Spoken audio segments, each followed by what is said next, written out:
Kamusta mga kapugyot? So, for today's video, samahan niyo po ako mga kapugyot. So, celebration day dahil 1 year na yung ating kumpanya na pinagtatrabuhan. So, let's go. So, engineering team, ayan mga kasama natin mga kapugyot.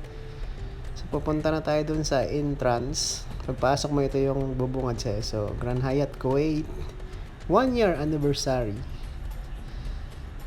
So, ito yung mga pagkain mga kapugyot. Merong bread, crusun, apple, cakes, tinapay, basta marami. Tsaka mga juice. Yan yung pang welcome nila mga kapugyot. So, titikman natin yan dahil 1 year anniversary ng Grand Hyatt Kuwait and sabay sila ng Independence Day ng Indian.